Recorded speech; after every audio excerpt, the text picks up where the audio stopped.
We are on page Sadik Vov. In the middle of the page, the line begins with uchenodah, divinity de chochma.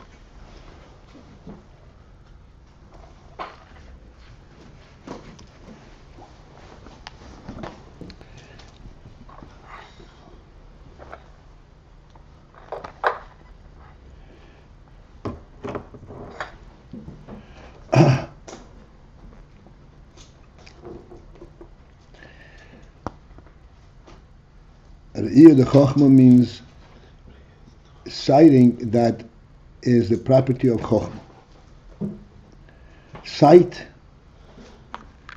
I found out that I need to discuss this a little more. Sight is something which is an experience that is with us from birth. To the extent that even an infant recognizes the mommy, the tati, and everything else, just by sight.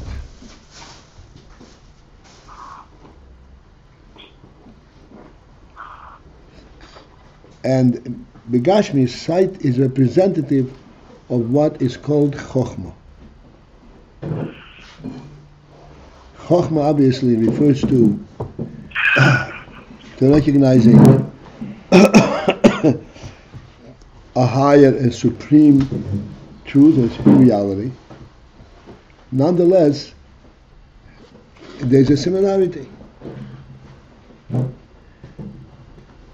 I'd like to examine a little bit chochma or sight that we have in Gashmias. It's an excellent place where we can decipher and understand the effect of it, and then we'll be able to transfer it to chochma, to the kochas hanefesh. How to present sight is very difficult because everyone has experienced it, and we all think we know what it is.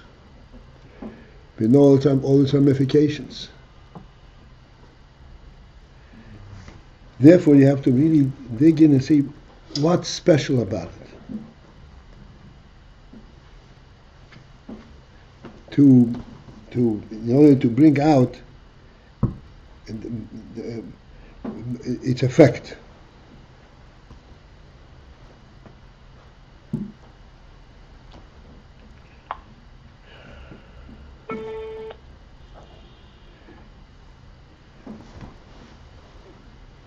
To put it simply, I thought I'll start with the following.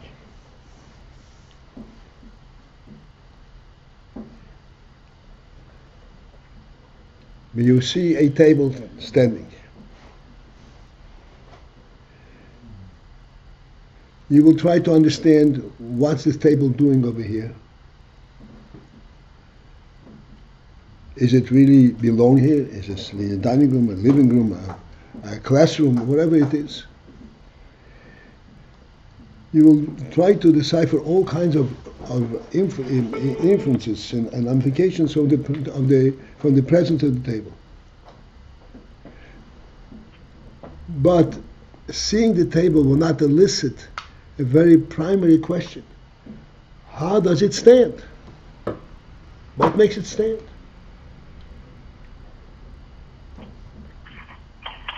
That question will not arise.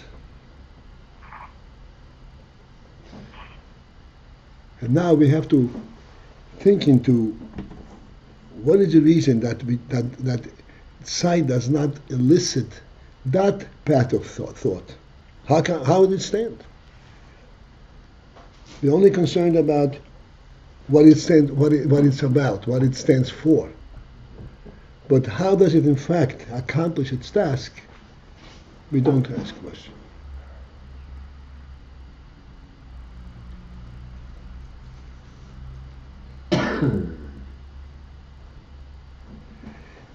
And if you think into this, it has a phenomenal implication.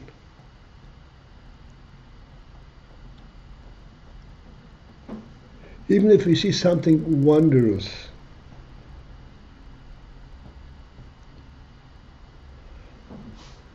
when we first saw a car,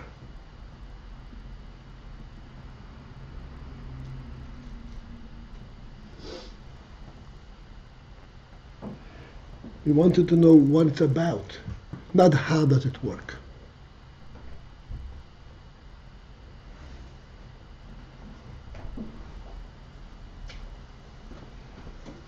You mean what it's for? Yeah.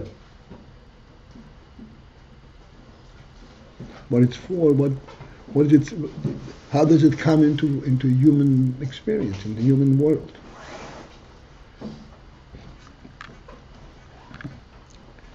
But the question of how does it actually accomplish its task, we do not ask this question. And by a table, I think it's quite obvious that we do not go in that direction.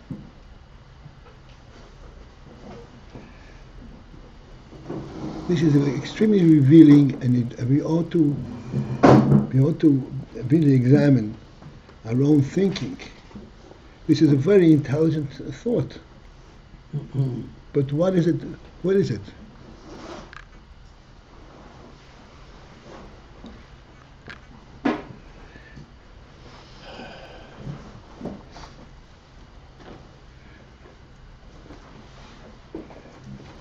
I can elaborate on the question. It'll never be too much. But I just want to skip that for a moment and try to get to the point. The point is that in sight, we are relating to the reality of whatever we see. In other words, we see a table standing. How it stands is not a question, because that is what it's made for. This is its function. This is its reality. It has to stand.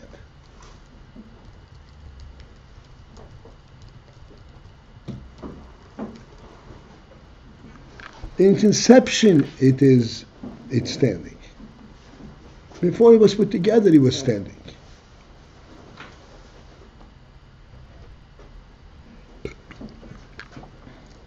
In other words, its functioning ability in our mind, and it's not only in our mind, it's true, its functioning ability is not due to all the pieces that put it together. Its functioning ability is due to the spirit that was imbued into it.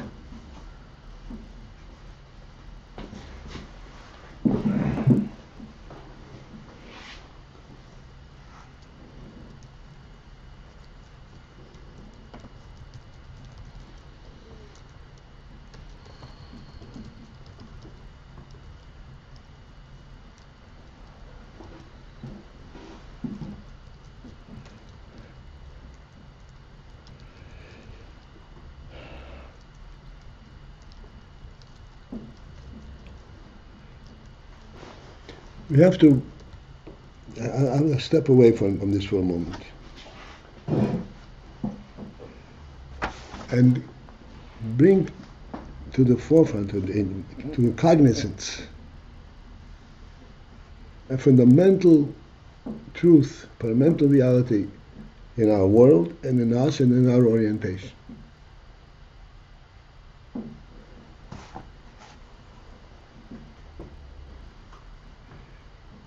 The truth is, the reason that these questions even exist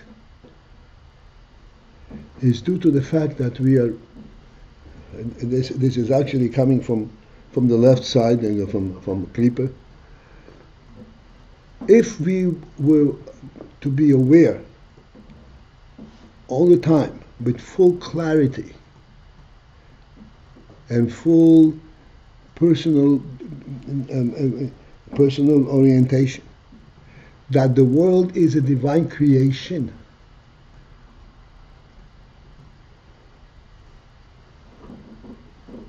the functional questions would just not exist.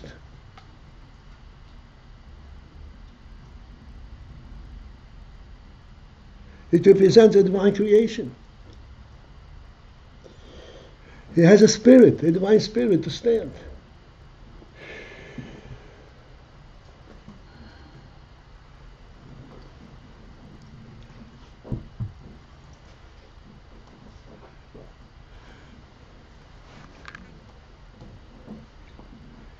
Now, when we come down from this lofty inspiration, we come down to the physical world, and we realize that this spirit, despite the fact that it's a divine creation, it still needs to be constructed physically. We come to realize that, yes, indeed, it has to be constructed physically. But what inspires this structure? What gave the human being the idea that he should take a board and put 4 legs through it and it'll stand?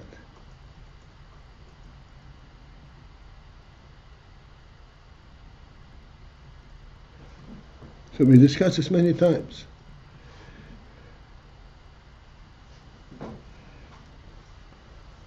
The idea behind all the structures, all the buildings, is it really is based on the Pasuk in the Torah. The Pasuk says, when Adam Rishon was created, it says, "Pru urvu, be fruitful and multiply, umilu haaretz, and fill the earth, v'chivshuha, and capture it," which means that the human spirit that was imbued by the Meibashon into the human being has to permeate the entire creation.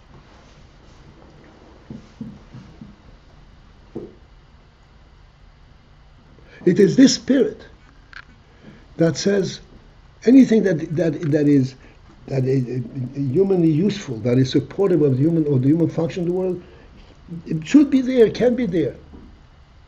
This is where it's coming from.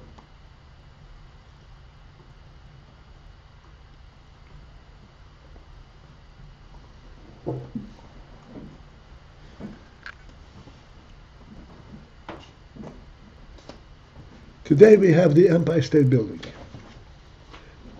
a phenomenal structure where you can't even imagine how a person would even project such a structure, can't undertake such a thing.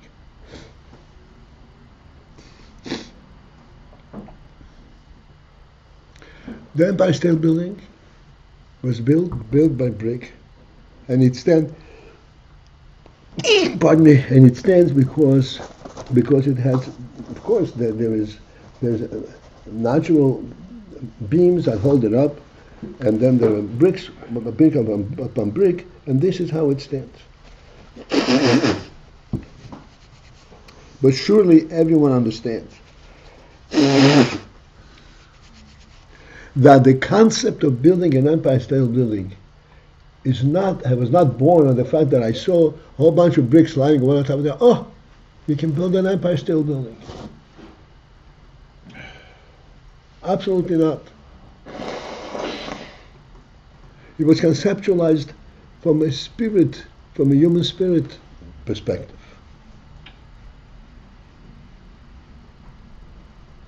And then the bricks, this was the means to the end, but the end is already perceived way before.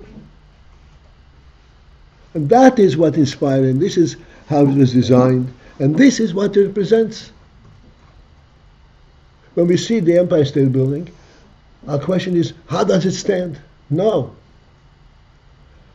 How was it perceived? Conceived, yeah.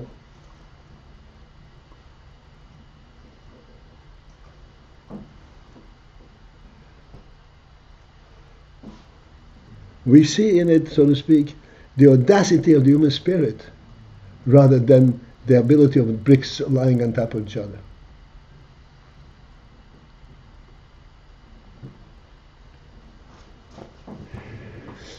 Similarly, when we encounter a table standing,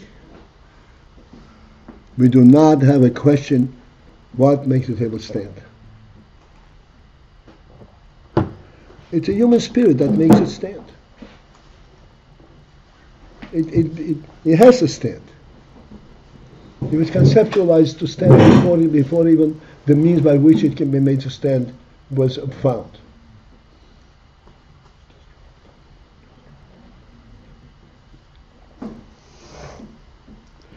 This is what we relate to with sight. You always say in sight you see the real thing. The real thing of a table is not that it is balanced by four legs, but that is a concept representative of the human spirit. Part of the human effort of making the world, of humanizing the world.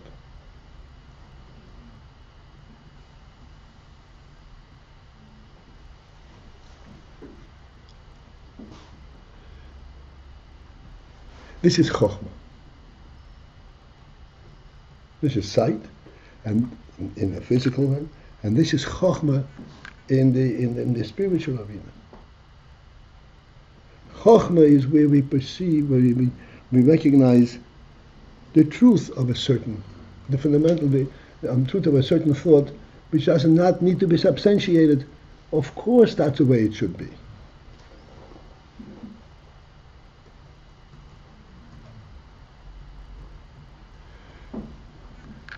Again, just to fill it in, because we are talking, so to speak, in Bina, to fill in these gaps. Why, of course, that's the way it should be. It was not created by the human spirit. It was created by the divine spirit.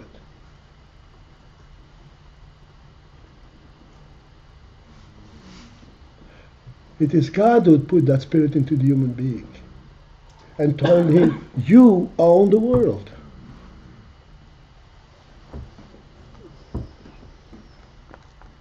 And you have to transform the world and raise it to that level. This was a command given to Adam Rishon on the day of creation. This is what a human being is. The human being, as the Torah says, was in initial conception of a human being. He should approximate divinity.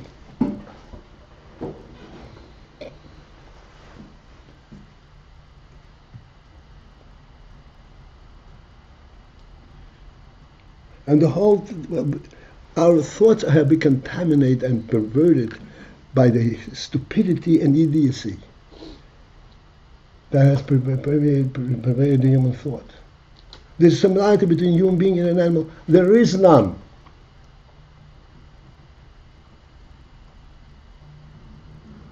There is none.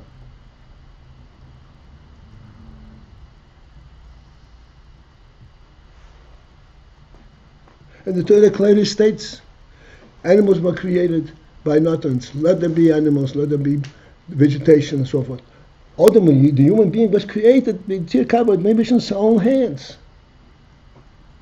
Every step of the way was planned out and created to approximate divinity. And on top of that, there was a soul blown into him, a divine soul. It's a completely different presence.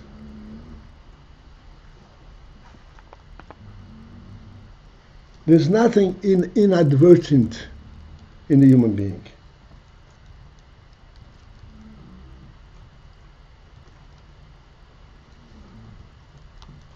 He was preconceived, designed, and built to fill the concept for which it is meant to be. This is what is called Chokhmah. In other words, Chokhmah, just like in sight, you immediately observe, you immediately relate to the fundamental reality of truth of it, not how does it physically work, How does it fit in the world? It's not a worldly thing.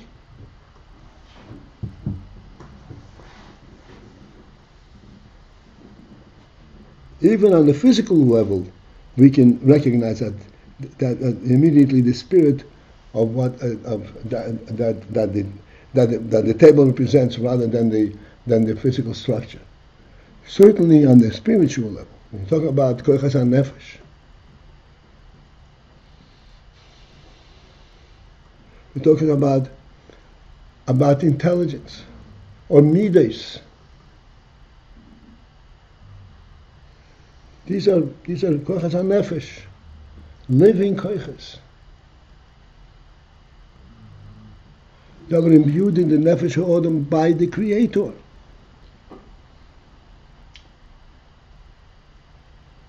They were not developed, evolved by an experience. They were given to him by the Creator of the nefesh.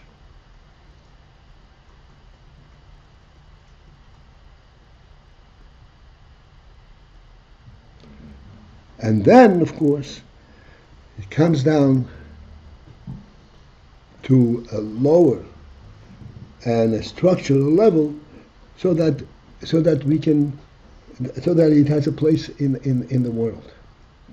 But in the world, it doesn't lose its implication.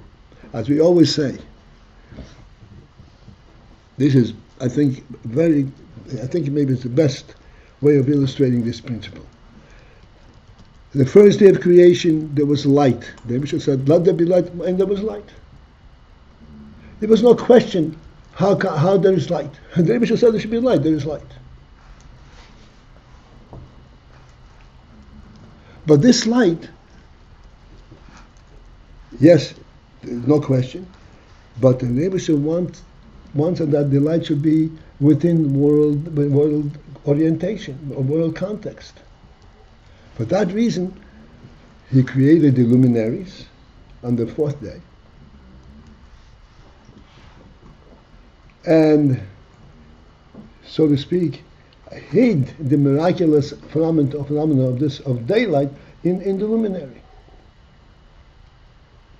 so that you can trace it back in a worldly manner. But nonetheless, day is a divine concept. The world would never conceptualize day.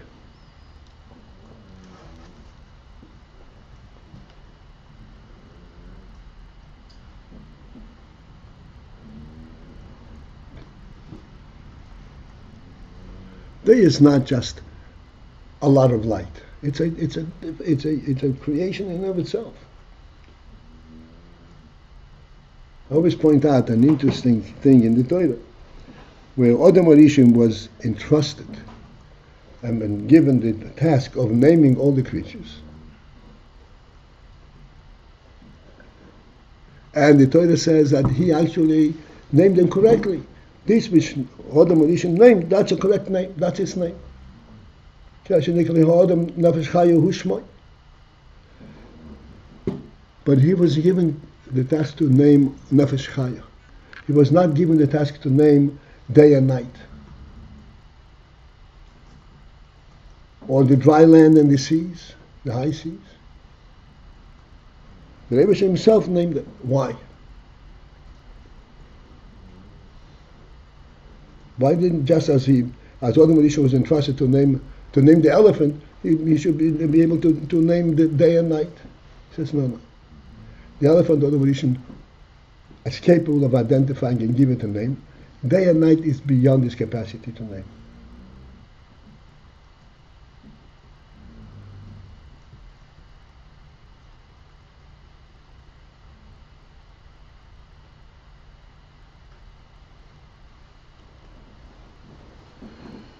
That remains. We know it because we see it, not because we grasp and understand its presence.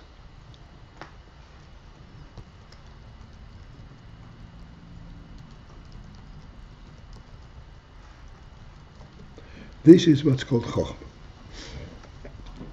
This Chokhmah provides a substantive reality behind everything that exists in the world.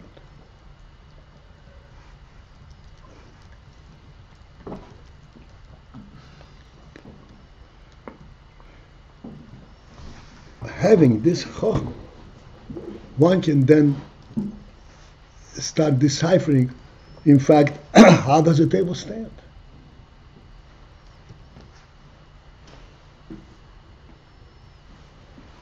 Because he wonders on how it stands. And in order for him to be able to grasp it, he breaks it down to its components. And here is where so to speak, the risky situation is. Yes, you can break it down to its components, but don't get fooled and lose sight of the chokhmah that's behind it. If you are going to break it down to components and lose sight of the chokhmah, then it'll lose meaning. You lose understanding. This is what we're only saying. That after it goes on into the sikhli, you lose a sense of meaning. And the answer is to reintroduce the initial hanocha b'nefesh, the initial chokhmah. Yes, all of this makes it structure, but here's where it's coming from. Here's what the spirit that created it.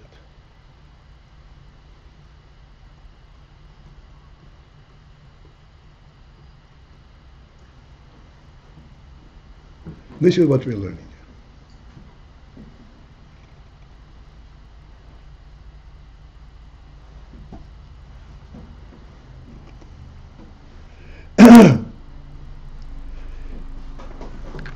Let's try to go inside to as much as we can.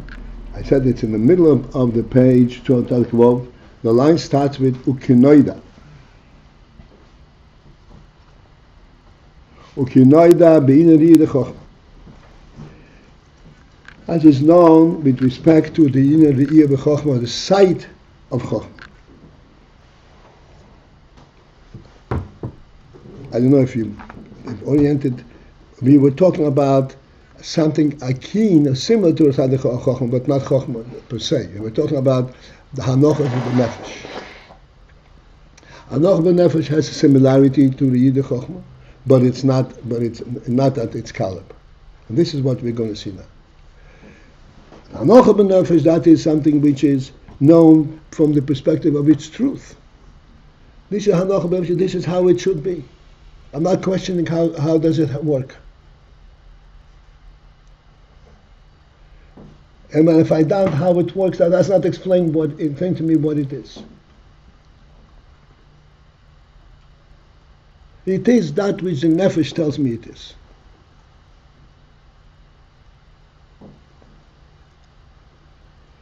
Uchenodah, as is known, be'inyan Yir Chokhmah. Yir Chokhmah over here is like used as a mashal to explain to us this inyan. Because Yir Chokhmah is something which is blatantly superior to Seichel. And everybody can relate to it. Like we said, in sight, just by a glance, you see a real thing. You don't even question how does it work. Because you immediately see it's nefesh, it's spirit.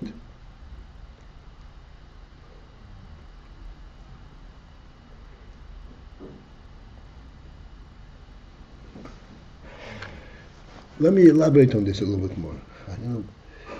A table. Physically, a table can stand in the street. But we all know that a table doesn't belong in the street. The table belongs in the home. In other words, after it's all built, and after it's all put together, it cannot lose the spirit with which it was built, and it has to be where it belongs. The fact that it is in a place where it belongs, that is what makes it stand.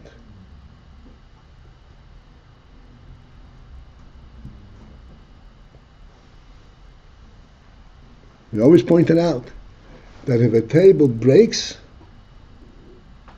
only its physical structure broke, but the table cannot break.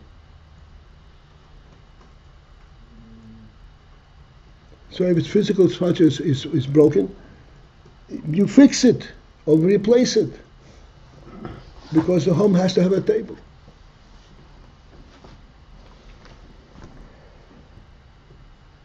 This is what REBBE tells us. When we observe the table, we observe the table in its context, in its place of being.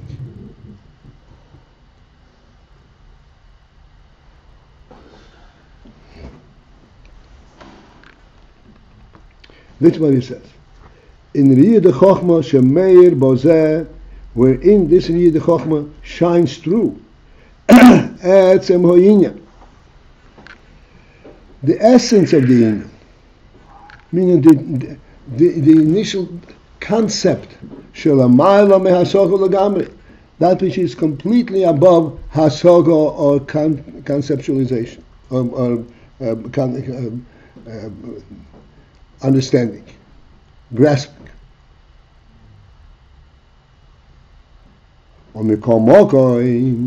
And yet still, this is connected back to what just before the line that we started. We'll see it there, what the Rebbe is saying. But yet still, even though the Chochmah is totally above Hasoga, above grasp, yet still, being above, nonetheless, that actually increases the ability of comprehension. Even though in itself it's completely above comprehension. But it is a good, it helps enormously to get in and understand the whole phenomenon.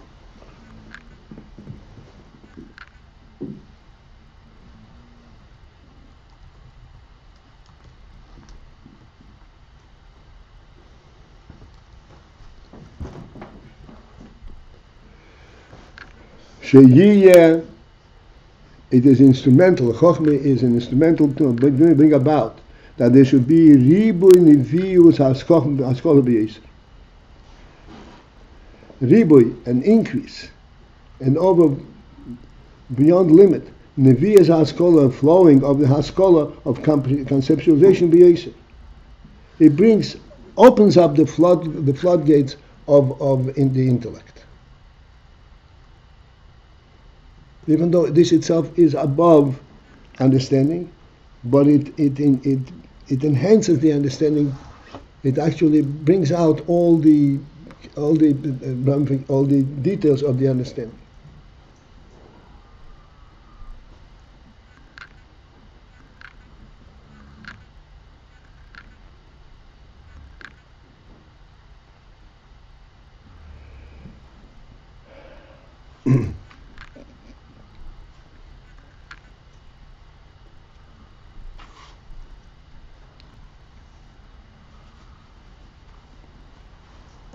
Ukmeisha kosuv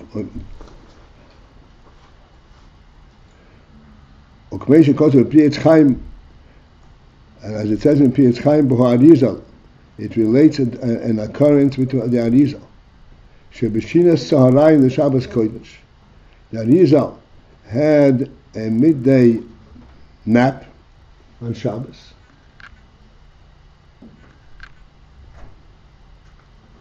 Ra, during that sleep, he saw Bepashas Boloko Bilo, the secrets was contained in the Pasha of Bolok and Bilam, Masha Hoyotzorich Ledaber, that if he were to express it and teach it, he would need to speak Bozeh Pei Shona. He would need 80 years to relate that which he saw in that momentary slumber. Be'emes, in truth, Gam bisman zeh, bisman peishon. In truth, this peishon is just a concept that even in 80 years, you would not be able to reveal that which you saw.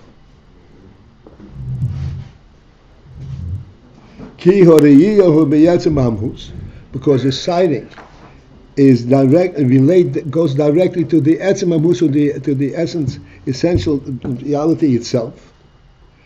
The mahus, that mahus cannot be brought out in hasoga altogether. You can speak 100 years and you won't be able to bring out this etzem hamhus.